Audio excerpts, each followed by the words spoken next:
Today, the Tour du Pont stays in Richmond, Virginia. Tomorrow, the 1,000 miles race ends in Washington. Can LeMond take it now?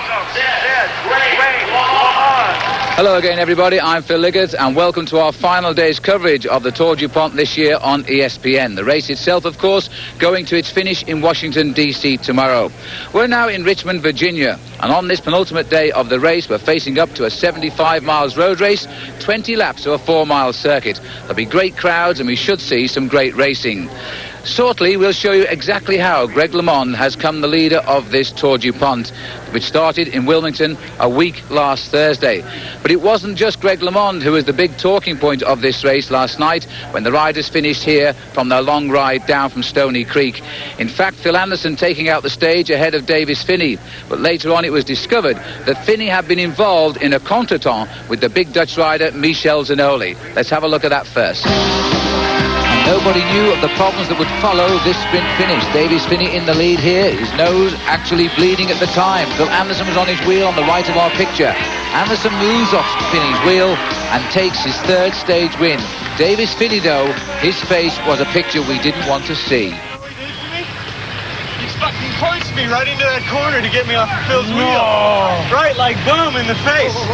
And even Greg LeMond didn't believe what he was seeing here when Davis Phinney came up. The man they blamed, Michel Zanoli, the Dutchman. Jim Ockovitz explains Zanoli's position to Brian Drebber. Basically, Michel had three choices, or basically had two choices, and created his own option at the end.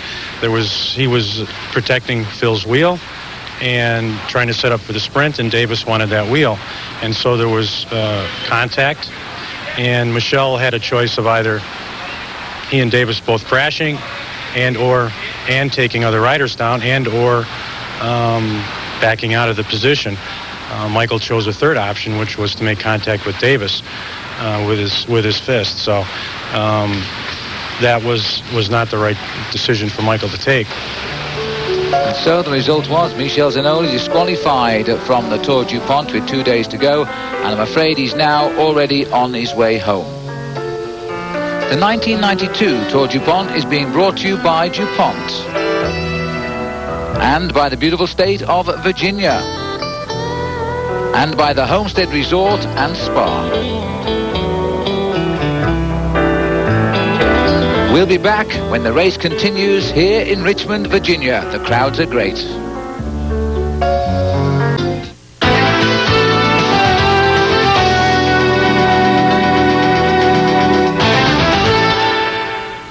And welcome back to the Tour du Pont. This is the scene for the penultimate stage of the race here in Richmond, Virginia. You know, if Phil Anderson was to win this stage, then he would take a 10 seconds time bonus. This would be the situation on Sunday in Washington.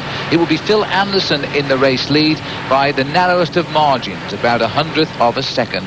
That is the situation. Three men virtually on the same time. But this morning, the man in the yellow jersey is Greg LeMond, chatting here with the manager of the United States amateur team, Chris Carmichael, himself a no mean bike rider in his day either. LeMond very, very happy indeed. Well, let's have a look back now and see just how Greg LeMond came to be the leader of this race. It all started a week last Thursday in Wilmington, Delaware, the opening prologue time trial. It was a cold, windy evening. And by the time Greg LeMond came to the finish with the best time of the evening, everybody knew this rider had come home to the United States to take this race on by the scruff of the neck for the first time in his career. So Greg LeMond, wearing the yellow jersey next day, still in the streets of Wilmington. Then bad luck hit him.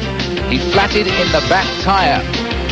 And this cost him 20 seconds, and with it, the race lead. It swung across to the Coors Light team and to the British rider, Dave Mann.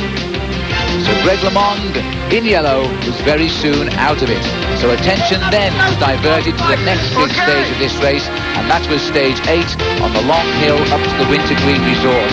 This is where we saw the strength of Greg LeMond's Z team. First of all, Terry Clavarola, in the far side of our picture, eased away into the lead at Le Volsval, the man we thought would have been the race leader by the end of this stage. Volsval for a while stayed away. He was joined and beaten later by Herbert Niederberger. Then Terry Clavarola dropped back to pick up his team captain, Greg LeMond, and nursed him all the way to the top, where Greg LeMond became the leader. This is Phil Anderson this morning.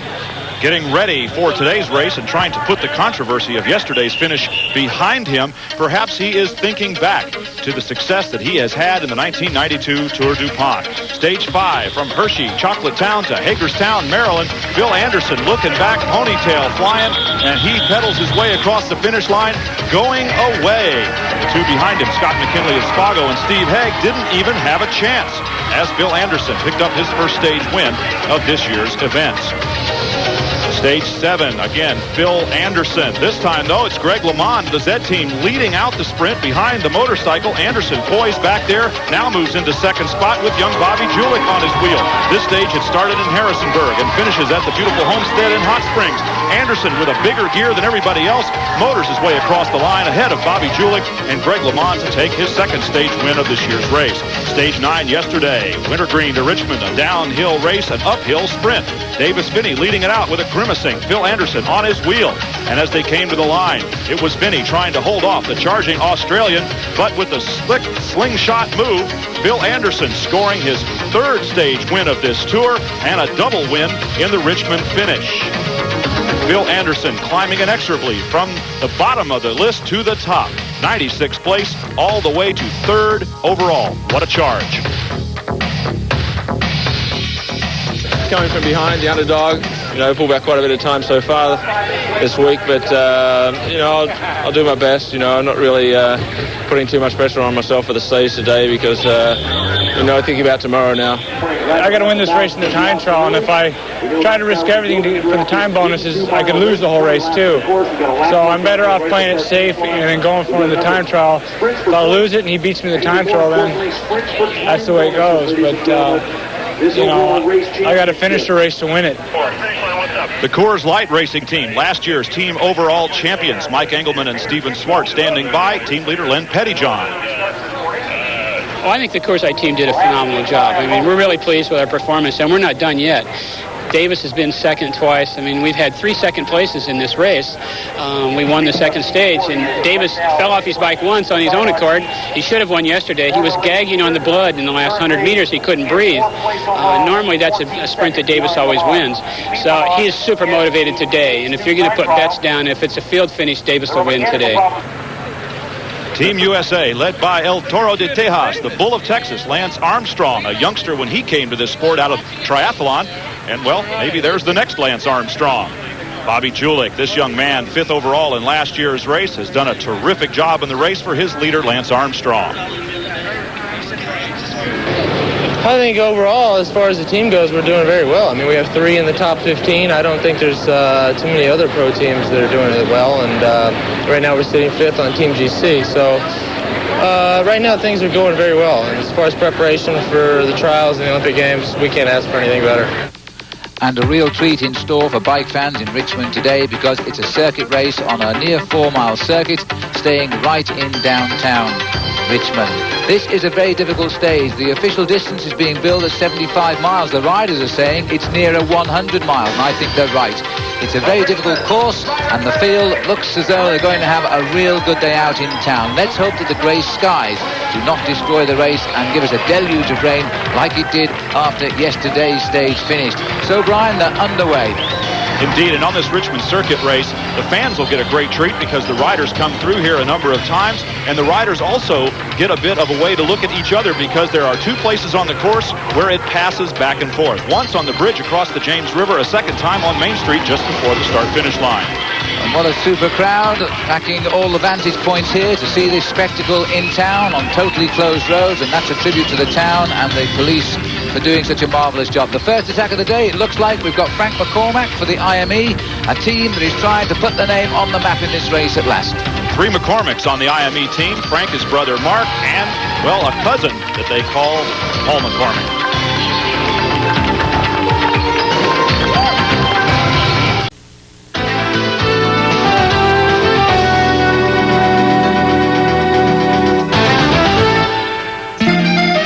And don't forget, beginning Memorial Day, the French Open live from Paris. Defending champion Jim Courier will be looking to win his 2nd Grand Slam title this year. That's the French Open, beginning Memorial Day, May 25 on ESPN.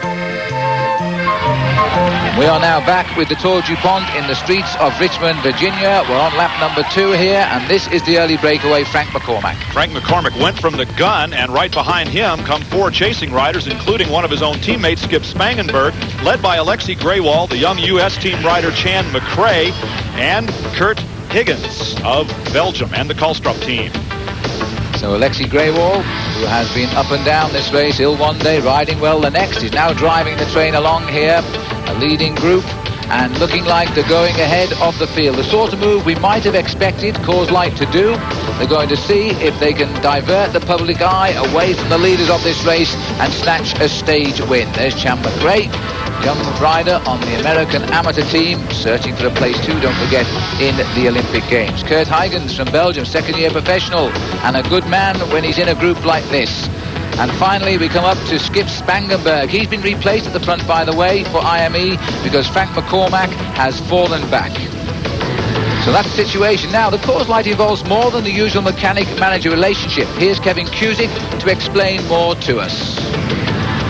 Prior to the start of today's race in Richmond, Virginia, each rider will have pedaled 909 miles, spending more than 40 hours in the saddle, causing an overload of stress to their bodies.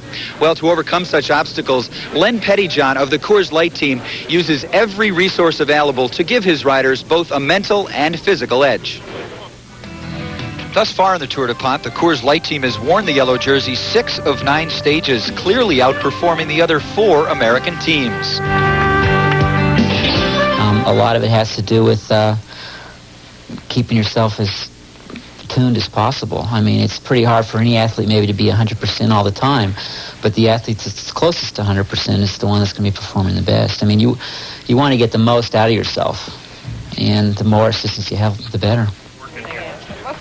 Assistance is in no short supply for this team. In addition to 3 full-time massage therapists, they also employ a chiropractor, Dr. Mike Leahy, who is often at the race for consultation and body adjustments. His work with the team is more preventative than corrective medicine. Well, I think one of the key things working with the doctors is that they become a lot more attuned to their own body. The doctor will adjust something, the therapist will work with them on something, and they find that they can do a little bit longer ride, or the intensity level can be a little higher. They find that they're recovering quicker. Those are all things that make an impact on the riders, and then they start paying more and more attention to their bodies. And the results tend to get better, and it's a system that tends to feed and support itself.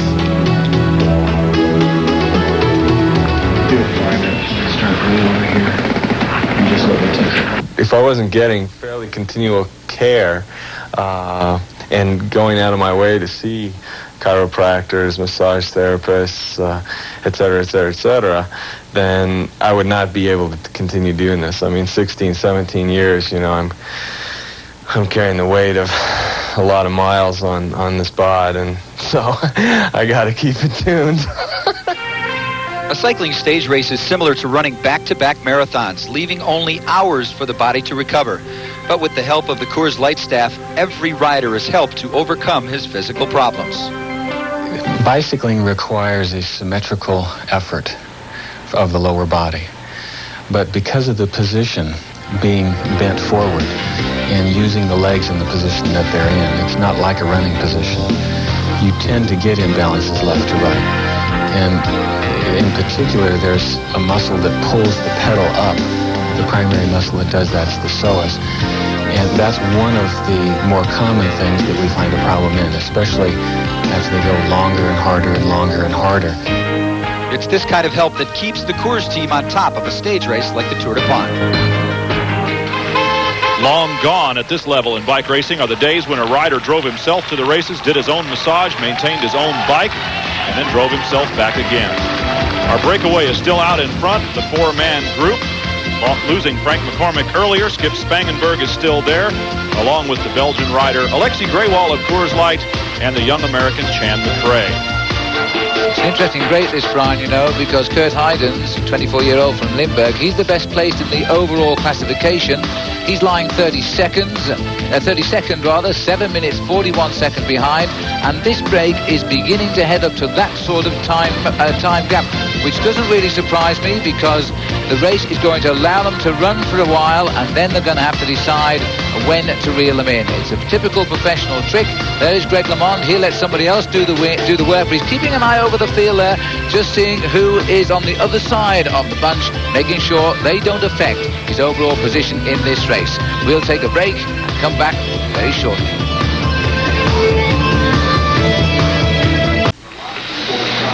And welcome back to the Tour du Pont. We're heading towards the end of the 7th lap, and there's a problem at the back, and it looks like the Belgian rider has flatted, and that is bad luck, Brian. Huygens signaling for a wheel change, and the motorcycle, the Mavic support group that is following that breakaway, runs in there to give him a wheel change. Now, he's going to have to try to chase himself back on, and that's an unfortunate circumstance for this young man, because they had gained enough of a lead at just over 8 minutes for Kurt Huygens to be the race leader on the road. Now, he's going to have a chase to rejoin his 3 breakaway partners. And there's Greg LeMond still stalking the big pack here, trailing the breakaway now by 6 minutes 11 seconds. So Roger Leger is telling him now that this man Huygens has a chance of taking over that yellow jersey from him if this breakaway goes much further in front. Let's go back up to the leaders now, being driven on by Alexei Greywald, who just 2 days ago, Brian, mentioned how ill he was, and now he's driving his train like he's feeling just fine.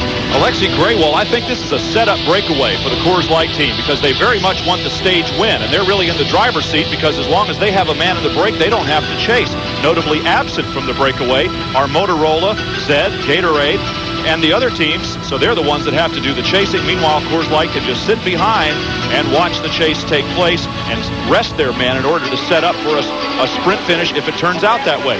Otherwise, if the breakaway stays out in front, then Alexei Greywald is the man that they have to count on to try to pull home that stage win for them. 1 lap to go. The crowd have been brought to their feet now by this very brave breakaway. It's been out since lap number 2, and this is now the 20th circuit of the city, and the breakaway is being caught. The last time check we had, just over 1 minute, and the Motorola's are now in full cry.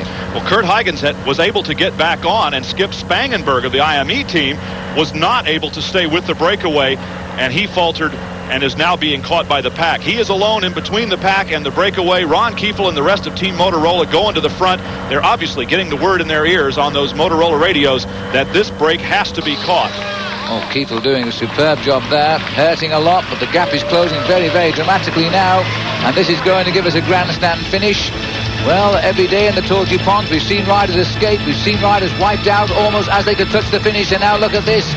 Cam McRae believes he's got the makings on the small climbs. Greywald is chasing him. There's 3 of them fighting out the finish. The bunch are on the same climb. It's as close as that, and Tini Claverola is leading Greg LeMond in pursuit. I reckon 30 seconds the gap.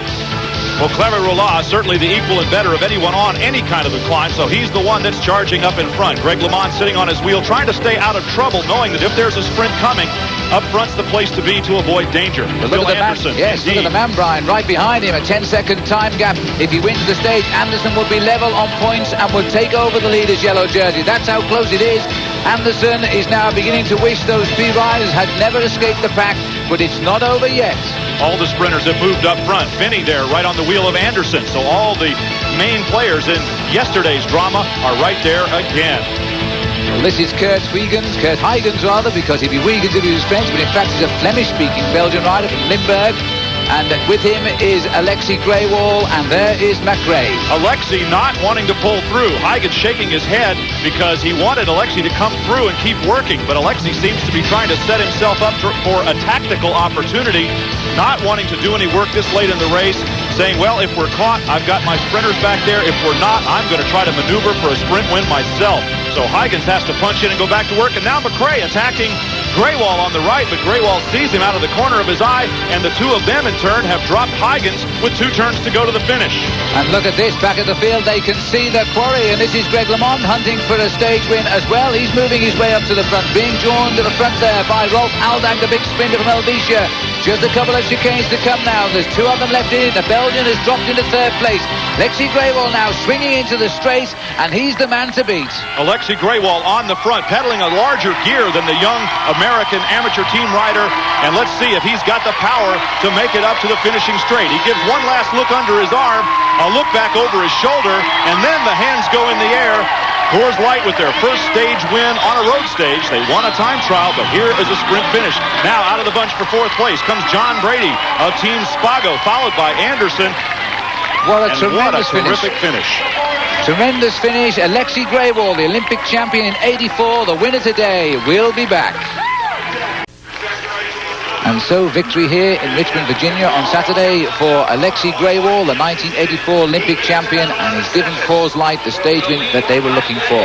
This is the situation. McRae was second and the Belgian Huygens was third. Now the happy man must be Greg LeMond. He's with Kevin. You must be content now going into the time trial. Do you feel relatively comfortable? Oh, I'm confident, but I'm not comfortable. A minute's comfortable. I mean, it's 10 seconds over Phil is not enough. I mean, you know, I feel like my last performance in the first time trial, I beat him by over 45, 50 seconds, so I should have not a problem tomorrow, but he might have improved, and, you know, you just never know until you're in the race. So Greg finished 10th today, but this is the overall situation. LeMond in the same time as Volswol. Anderson still at 10 seconds back. Steven Swart 4th. Guido Winterberg is 5th. And right down to Laurent Fignon in 12th place. Well, our man Kevin busy today. He's now alongside Phil Anderson. I wonder what Phil thinks. You've won 3 stages so far. You go against Greg LeMond tomorrow in the time trial. You know he's one of the best time trialists. What will you try to do? Well, I'll just try and do my best ride, you know, Greg's a better time trialer than I am when he's on top form, and you know, he's already shown that he's in very good condition. So you know, it's really man against man here. We'll have to see who's the best. What those overall results didn't show, and now we see Bobby Julich, the equal of Laurent Fignon, followed by Darren Baker, Lance Armstrong, and all three ahead of Gianni Bugnol.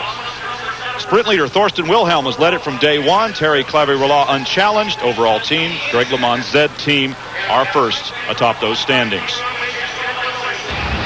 Well, that's the great thing about bicycle racing. It's always unpredictable. And I guess one of the most unpredictable characters in the world of cycling is Alexei Greywall. And today, he was pure greatness. But, Brian, this race now going down to the line in Washington, D.C. and LeMond in yellow.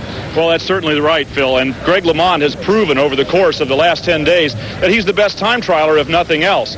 He won both time trials essentially against Phil Anderson and everybody else in the field. Anderson claimed having a flat tire. Greg LeMond himself had one. Let's call that a wash. He is the best against the clock. But I'll tell you what, Coors Light, they did a fabulous job. Held a yellow jersey for 6 days, and, well, they just capped that off with a stage win here by Alexei Greywall. And Phil Anderson climbing from the back page, 96th place to 3rd overall. What a story. It's going to be fabulous in Washington tomorrow. The only other rider I can recall making such an ascension on the GC from the beginning of the race to the end is Pedro Delgado back in 1989 when he went from last up to finish the race in 3rd place. That could be the fate of Phil Anderson tomorrow in Washington, D.C. It'll be a great race tomorrow, but for us, it's the end of our coverage here on ESPN. We're glad to have had you along. For Brian, for Kevin Cusick, and for me, Phil Liggett, goodbye to you all. The 1992 Tour du Pont has been brought to you by DuPont, by the Homestead Resort and Spa, and by O'Doul's from Anheuser-Busch Premium Beer Taste without the alcohol. And remember, the conclusion of the Tour du Pont can be seen on CBS Sports at 4:30 Eastern tomorrow.